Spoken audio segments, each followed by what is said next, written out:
We are in South Korea to drive the new Hyundai Santa Fe. In this review, I'm going to drive around Seoul. I've just been overtaken. He's just driving in the middle. I'm also going to drive somewhere a bit quieter. That's better. And I'm going to see if BTS could use this as their next tour bus. But honestly, look how big this is. So to find out everything you need to know about this new 7-seat SUV, keep watching. And to see lots more reviews like this, subscribe to our channel. And don't forget, go to whatcar.com for a great deal on your next car.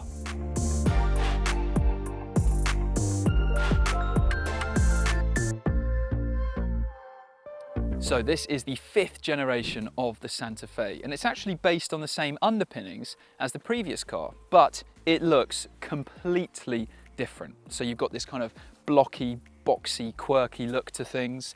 You've got this H motif, which you can find in various places around the car, as well as 4 dots, which is the letter H in Morse code.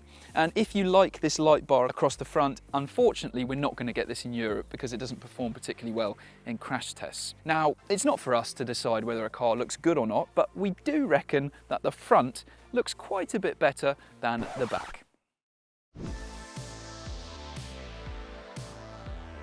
The design inside probably won't be as divisive. So you can see this has a completely different look and feel from the old Santa Fe. Now that car had a very functional interior that was fine, but it wasn't particularly exciting. Now you can see this complete overhaul inside gives you something much more premium feeling and premium looking as well, just in its design.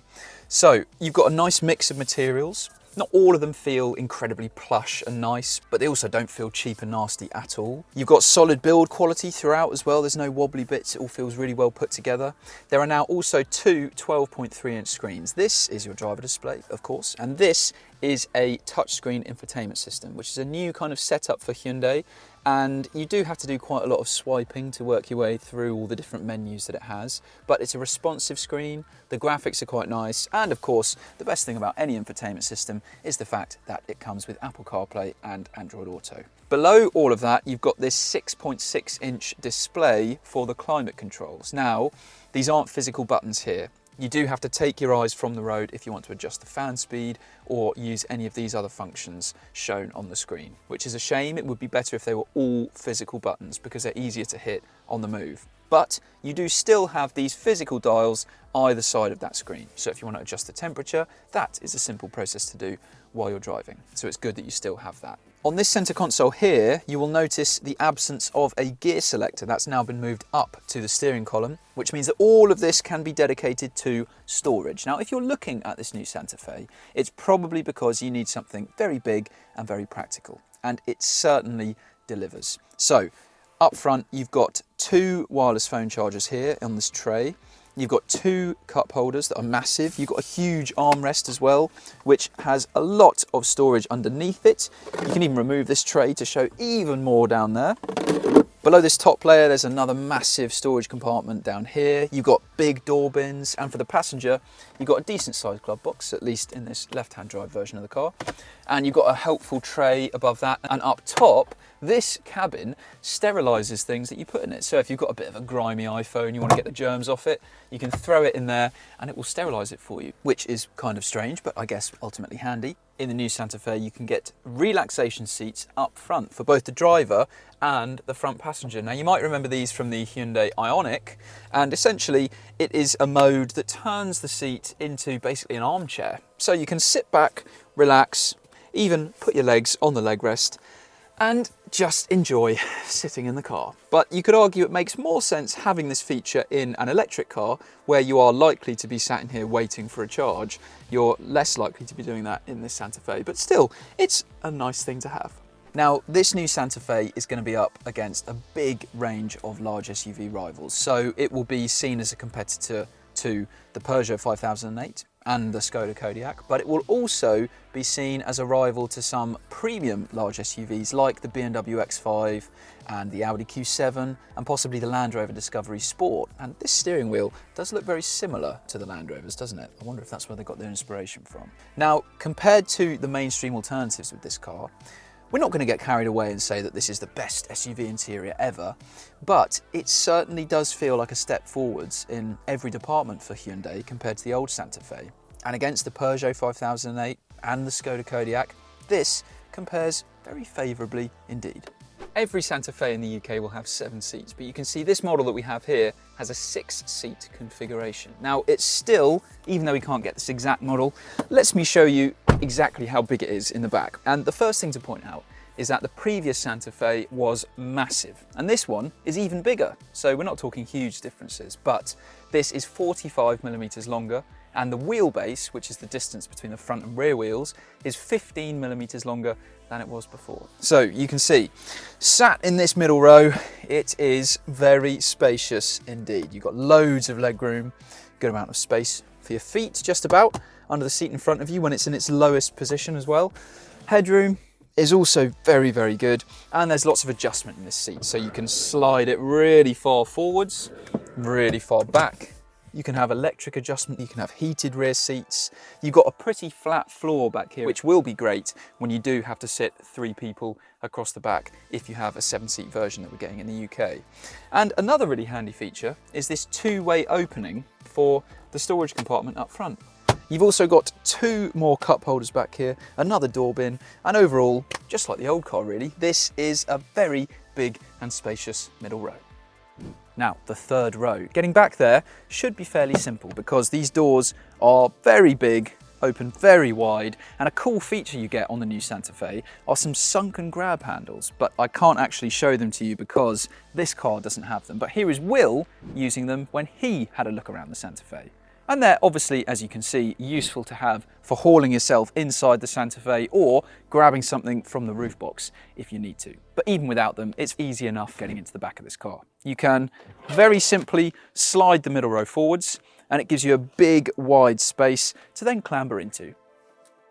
And you can see in this third row, this is not the short straw that it can be in some 7-seaters. So I've got the middle row in a very generously comfortable and spacious sitting position for myself. I am sat directly behind that, and there's no problems at all back here really. If this was going to be a very long journey, I might just ask myself to slide forwards a little bit to open up some more legroom.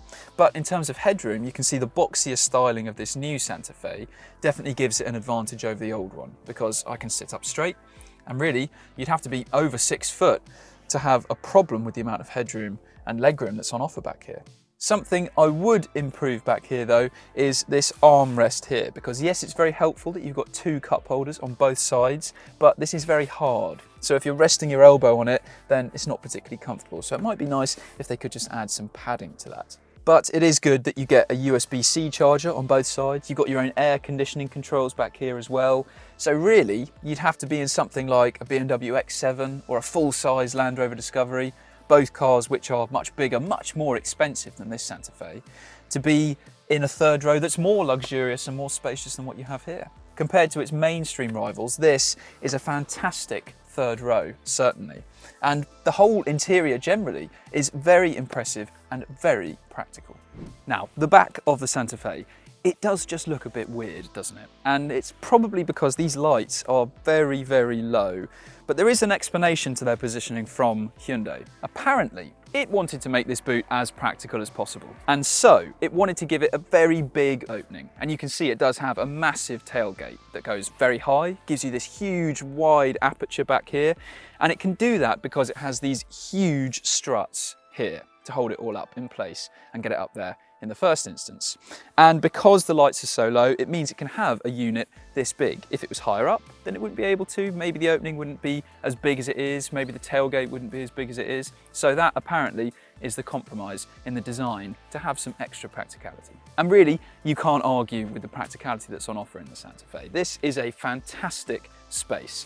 Even with all seats in place, you still have a reasonable amount of room left over. You can, of course, very simply put down this third row using these straps on the backs of the seat, and with the third row down you have 91 extra litres of storage compared to the previous Santa Fe. So that gives you overall 725 litres in 5-seat or 4-seat configuration, which is massive. That's bigger even than the load space that you get in a Kia Sorento.